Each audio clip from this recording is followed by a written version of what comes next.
O Livro dos Médiuns, Allan Kardec. Capítulo 11, Sematologia e Tiptologia. Página 162.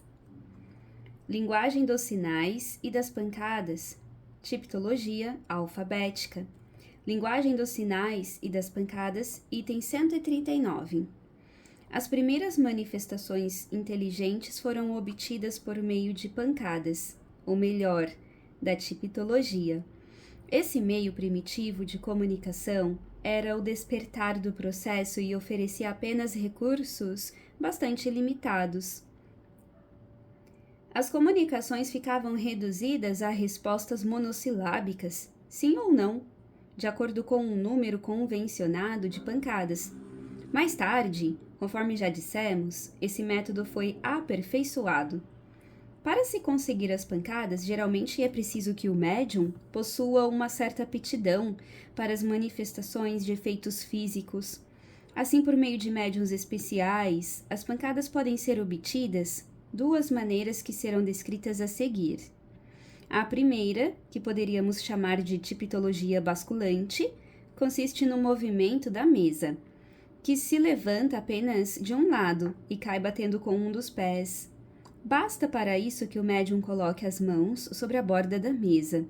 Antes de o médium se comunicar com um determinado espírito, é preciso evocá-lo. Caso contrário, manifesta-se o primeiro que chegar ou aquele que estiver mais acostumado a comparecer.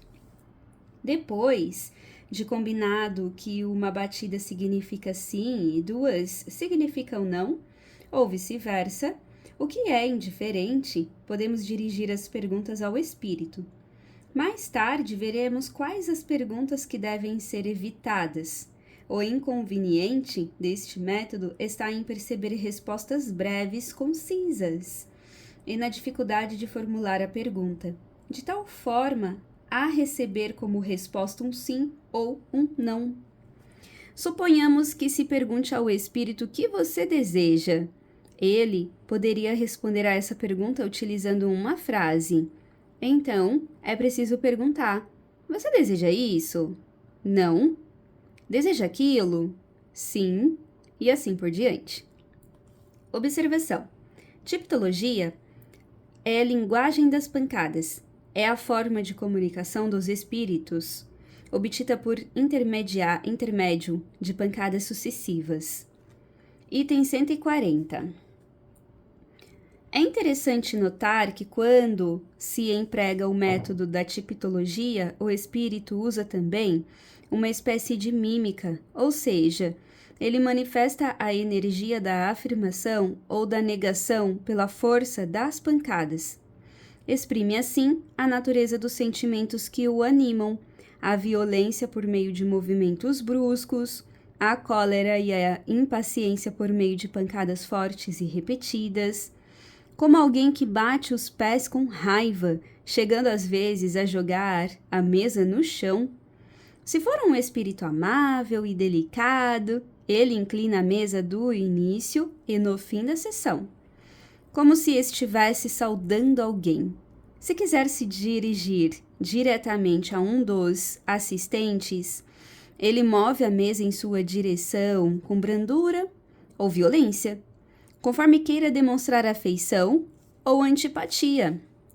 Essa é, propriamente falando, a sematologia, ou a linguagem dos sinais, assim como a tiptologia é a linguagem das pancadas. Eis um exemplo notável do emprego espontâneo da sematologia. Um senhor, do nosso círculo de amizades, estava um dia em sua sala de visitas, onde muitas pessoas faziam experiências com as manifestações espíritas, quando percebeu uma carta que lhe enviamos.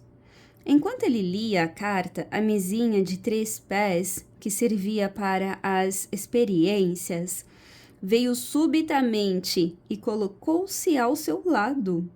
Concluída a leitura da carta, ele a colocou sobre uma outra mesa, do lado oposto da sala. A mesinha o acompanhou e se dirigiu para onde estava a carta. Surpreso com essa coincidência, ele deduziu que existia alguma relação entre a carta recebida e o movimento da mesa. Interrogou o espírito, que lhe respondeu dizendo ser o nosso espírito familiar. Quando esse senhor nos informou o que havia ocorrido, perguntamos a esse espírito por que motivo ele foi visitar o nosso amigo. E a resposta foi a seguinte: é natural que eu venha ver as pessoas com as quais você está se relacionando, a fim de dar, quando for o caso, a você e a elas os avisos necessários. Portanto, é evidente que o espírito quis chamar a atenção desse senhor e procurou uma ocasião para mostrar que ele estava lá. Um mudo não teria feito melhor. Observação: sematologia é uma forma de indicar o pensamento por meio de símbolos ou sinais. Como divisões da sematologia, podemos enquadrar, entre outras, a linguagem dos sinais e a mímica. Na doutrina espírita, a sematologia é utilizada para designar a transmissão do pensamento dos espíritos por meio de sinais, tais como ruídos, pancadas, tipitologia, movimento de objetos inertes, etc.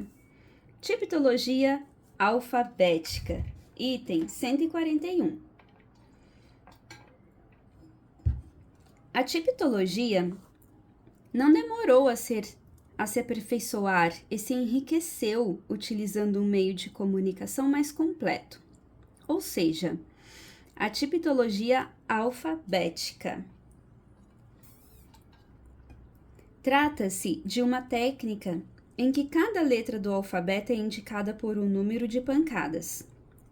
Assim, foi possível obter palavras, frases e até discursos inteiros.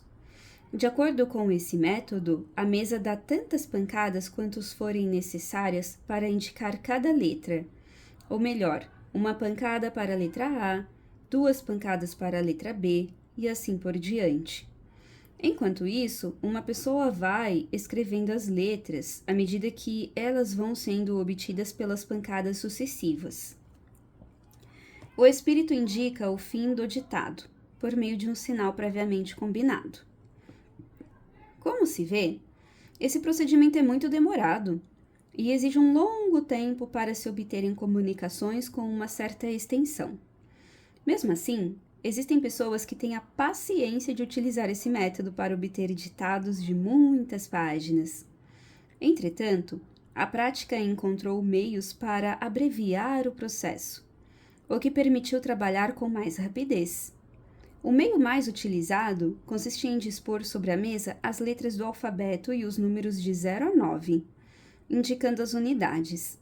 Com o médium sentado à mesa, uma outra pessoa percorre sucessivamente as letras do alfabeto, se a intenção for obter uma palavra, ou percorre os algarismos, se a intenção for obter um número. Quando a letra que o espírito escolheu é apontada, a mesa por si mesma bate uma pancada e a letra é anotada. Depois a operação é recomeçada para obtenção da segunda letra, da terceira e assim por diante. Se houver engano na indicação de alguma letra, o espírito adverte por meio de várias pancadas repetidas ou de um movimento especial da mesa, e o processo recomeça. Com a prática, isso passa a ser feito com muita rapidez, e o tempo é diminuído, principalmente quando se consegue adivinhar o fim de uma palavra iniciada, cuja dedução é facilitada pelo próprio sentido da frase. Em caso de dúvida, pergunta-se ao espírito se ele quis utilizar aquela palavra, ao que ele responde com um sim ou um não. Item 142. Todos os processos que acabamos de indicar podem ser obtidos de uma maneira ainda mais simples, por meio de pancadas produzidas na própria madeira da mesa, sem nenhuma espécie de movimento. Esse processo já foi descrito no capítulo 2, Manifestações físicas, item número 64. É a tipologia interna. Nem todos os médiums são igualmente aptos a produzir esse tipo de comunicação. Muitos só obtêm as pancadas pelo movimento basculante da mesa. Entretanto, com o exercício, a maioria consegue operar o fenômeno da tipologia interna.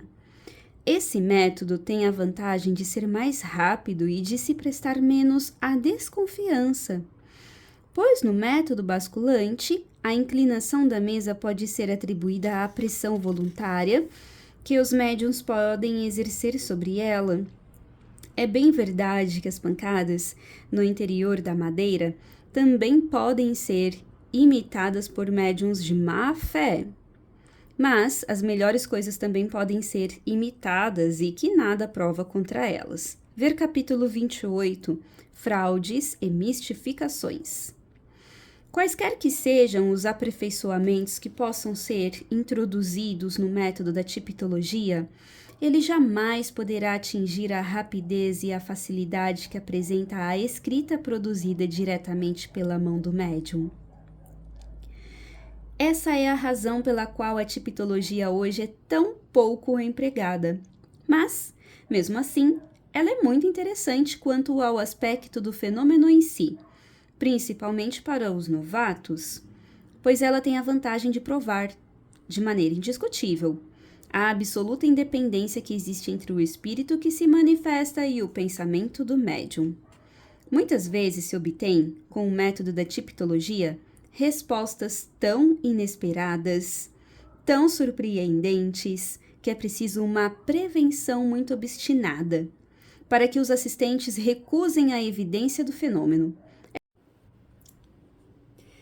É por isso que o método da tipologia constitui para muitas pessoas um poderoso meio de convicção. Porém, qualquer que seja o método empregado, os espíritos não se prestam, de modo algum, ao capricho dos curiosos que desejam experimentá-los por meio de perguntas fora de propósito. Item 143. Com o objetivo de melhorar e assegurar a independência do pensamento do médium, imaginaram-se diversos instrumentos em forma de mostradores, sobre os quais são traçadas as letras parecidos com os usados pelos telégrafos elétricos. Uma agulha móvel colocada em movimento pela influência do médium. Com a ajuda de um condutor e de uma polia indica as letras. Conhecemos esses instrumentos apenas por desenhos e descrições publicadas nos Estados Unidos da América. Assim, não podemos nos pronunciar sobre o seu mérito, mas a complicação que demonstram constitui por si só um inconveniente. Acreditamos que a independência entre o espírito que se manifesta e o médium é perfeitamente comprovada pelas pancadas internas e, principalmente, pelo imprevisto das respostas. Não nos parece que os meios materiais empregados nas comunicações tenham alguma influência.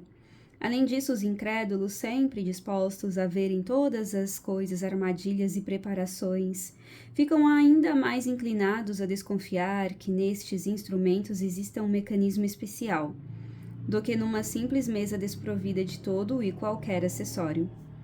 Item 144. Um aparelho muito simples, mas que foi facilmente abusado pela má-fé, conforme veremos no capítulo 28, Fraudes e Mistificações, é o que chamaremos pelo nome de mesa Girardin. Atenção ao uso que dele fazia a senhora Emily de Girardin nas numerosas comunicações que obtinha como médium. A senhora Girardin, apesar de ser uma mulher de personalidade muito forte, tinha a fraqueza de acreditar nos espíritos e nas suas manifestações. Esse instrumento consiste num tanto móvel colocado numa mesinha de centro, com 30 e 40 centímetros de diâmetro e que gira livremente sobre o seu eixo, do mesmo modo que uma roleta, sobre a superfície da mesinha. E acompanhando a circunferência estão dispostas como se fossem um mostrador de relógio, as letras do alfabeto, os números e as palavras sim e não. No centro da mesinha existe uma agulha fixa. Quando o médium coloca os seus dedos na borda do tampo móvel, este gira e para quando a letra desejada fica sob a agulha. As letras indicadas são anotadas, formando-se assim palavras e frases muito rapidamente. Convém notar que o tampo móvel da mesinha não desliza sob os dedos do médium, porque estes permanecem apoiados no tampo móvel e acompanham o seu movimento. Talvez um médium com muita força mediúnica consiga obter um movimento independente para o tampo móvel, sem que precise acompanhar com os dedos o seu movimento. Embora isso nos pareça possível, nunca presenciamos tal fato. Se a experiência pudesse ser feita com o tampo da mesinha girando de forma independente, ou melhor, sem os dedos do médium, ela seria muito mais convincente, porque eliminaria toda e qualquer possibilidade de fraude. Item 145. Resta-nos desfazer um erro muito difundido, e que consiste em confundir os espíritos que se comunicam por meio de pancadas com os espíritos batedores. A tipitologia é um meio de comunicação como outro qualquer, e é tão digno dos espíritos elevados quanto o da escrita ou da palavra. Todos os espíritos bons ou maus podem servir-se da tipitologia, assim como de todos os outros meios de comunicação existentes. O que caracteriza os espíritos superiores é a elevação das suas ideias e não o instrumento pelo qual eles transmitem essas ideias. Sem dúvida, eles preferem os meios mais cômodos e principalmente os mais rápidos, mas na falta de papel e lápis não hesitam em usar a popular mesa falante. A prova disso é que, por intermédio das mesas falantes, se obtêm os mais sublimes comunicações. Se não utilizamos esse meio, não é por desprezá-lo, mas apenas porque, como fenômeno, ele já nos ensinou tudo quanto poderíamos aprender e nada mais pode acrescentar às nossas convicções. A quantidade de comunicações que recebemos exige uma rapidez incompatível com a tipitologia.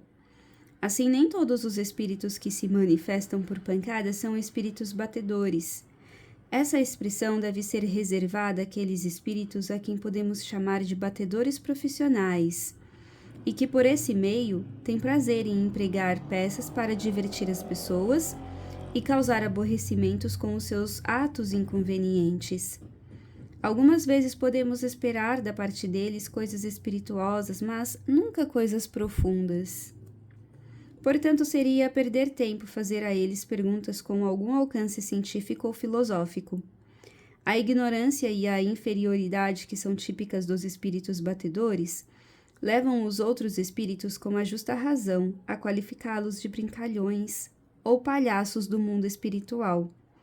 Acrescentamos ainda que, além de agirem por conta própria, com muita frequência, eles servem de instrumentos para os espíritos superiores, quando estes querem produzir manifestações de efeitos físicos.